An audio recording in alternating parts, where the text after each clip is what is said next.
Oi pessoal, tudo bem? Me chamo Thaís Viana, sou advogada civilista, especialista em direito de família.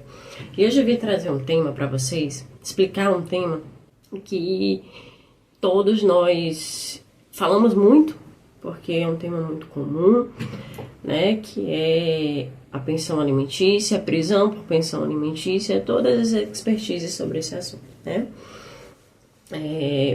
Primeiro vamos falar o que é a pensão alimentícia, né?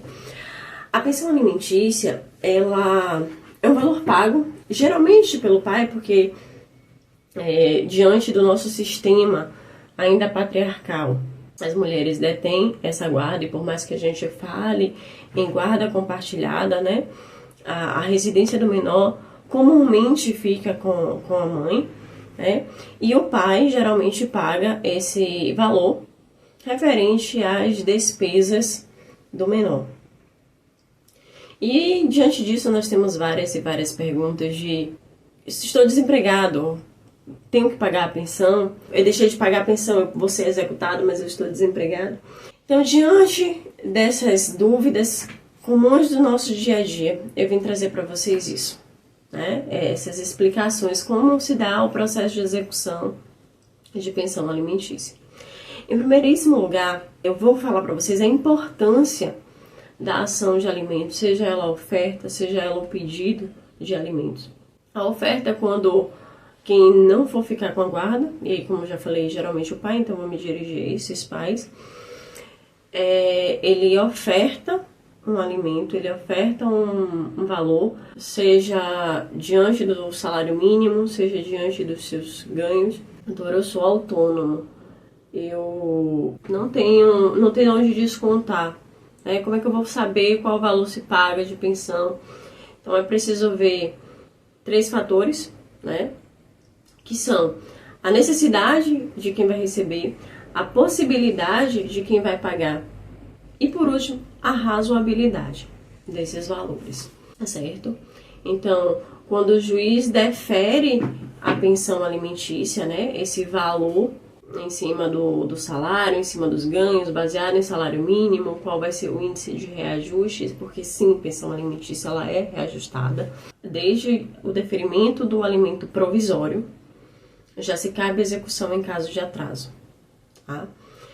E nós temos 2 ritos para execução de alimentos, que é o rito da expropriação e o rito da prisão, onde o comumente falado e divulgado é somente o da prisão. Mas o rito da expropriação é aquele que a gente tem a penhora online, a penhora do carro, a penhora do cartão de crédito, a penhora do passaporte, né? E o rito da prisão, que leva à prisão, que é hoje a única prisão cível que é cabível no nosso país, é a prisão do devedor de alimentos.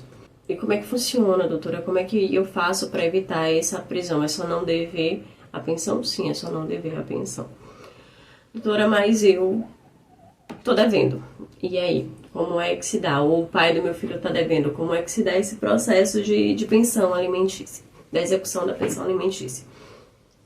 Bom, em primeiro lugar, a gente vai ter um valor que foi deferido por um juiz, seja através dos alimentos provisórios, seja através da sentença de alimentos finais, ou até mesmo de um acordo judicial, onde ficou deferido aquele valor de pensão alimentícia. Então, a partir de 1 mês de atraso, a gente já pode executar os alimentos. Até os 3 primeiros meses, né, os 3 últimos meses que se deve, nós podemos ir pelo rito da prisão. Hoje já temos entendimento que podemos cumular os ritos, então pode haver uma penhora e pode haver a prisão. E como é que funcionaria esses 2 ritos andando lado a lado? Vamos supor que o pagador dos alimentos ele esteja devendo 6 meses. Com 3 meses eu ajuizei a ação, eu fui pelo rito da prisão, mas doutora, eu esperei 1 ano. E aí? Como é que eu faço? Ele vai ser preso por causa dos 3 últimos meses. E os 9 meses que estão lá atrás? Os 9 meses nós vamos pelo rito da expropriação. E como é que funciona? Novamente, né? A gente ajuiza uma ação, que é uma ação autônoma, ela tramita por dependência no processo de alimentos.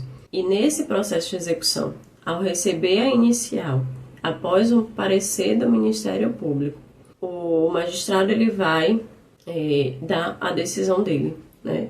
Se não houver nenhum pedido liminar, obviamente, de que seja deferindo a penhora online, seja deferindo os dois, seja deferindo somente a prisão.